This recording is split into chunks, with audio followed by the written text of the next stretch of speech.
Mimi nilikuwa naamka saa 10. Kulala saa 6 kuamka saa 10. Dotto left her family in Tanzania to go to Oman for domestic work, but there she found herself facing abuse and exploitation instead. Agent mimi aliniambiaje hamna kazi kule ngumu. Aliniambia naenda kulea tu mtoto mmoja. Nikaondoka nikaenda kufika huko watoto 4, taila 5. Nyumba ghorofa 3, mtu mmoja. I tracked down 50 former domestic workers in Tanzania who once worked in Oman or the United Arab Emirates, many of whom had left a life of poverty to find a future for themselves and their family. Asma left her infant daughter to work in Oman as a domestic worker in 2015. But she found that her employers paid her far less than she expected. Yani sio makubaliano kwa sababu nimetoka hapa nimeambia mshahara 500. Lakini kufika kule kama mshahara 300.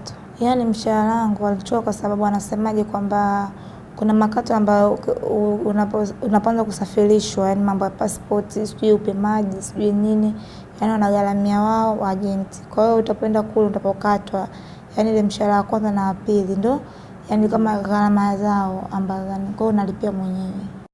Most Tanzanian domestic workers migrate to Oman, and increasingly some are turning to the United Arab Emirates. But both of these countries institute what's known as the kafala system.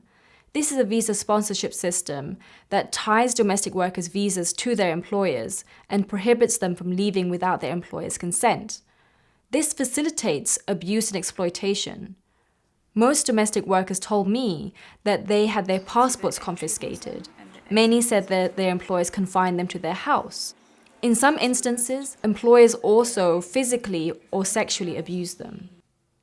Haikuwa na tabia mbaya isipokuwa huyo mtoto wake ambaye yupo jirani yani mwanae yule mama yupo jirani, ndo kuna kipindi walikuwa watu wote wameondoka na mibaki peke yangu. Akaja kudai ananitaka. Kwa hiyo nikilala anaweza akaja anakuja pale anakaa kwenye kiti au anakaa karibu na mimi afa anavua nguo zote. Anakuambia nataka nifanye mapenzi na wewe. Tanzanian women who managed to flee their employers' homes said that they went to embassies but received little help. Some of them said the embassy officials sent them back to abusive employers or agents, and others said that while the embassy tried to help, they couldn't force the employers to pay for unpaid tickets or for their salaries. For some Tanzanian women, migrating to Oman or the United Arab Emirates left them financially, emotionally, and physically worse off than they were before.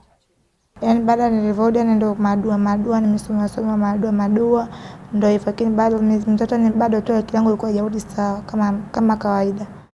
Tanzania has an obligation to protect its workers before they leave the country, after they arrive, and when they return home.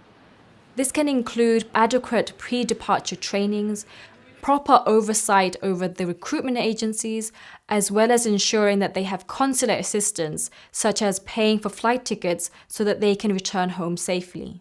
Tanzania, Oman, and the United Arab Emirates should cooperate with each other to prevent exploitation of migrant domestic workers, investigate abuses, and prosecute those responsible.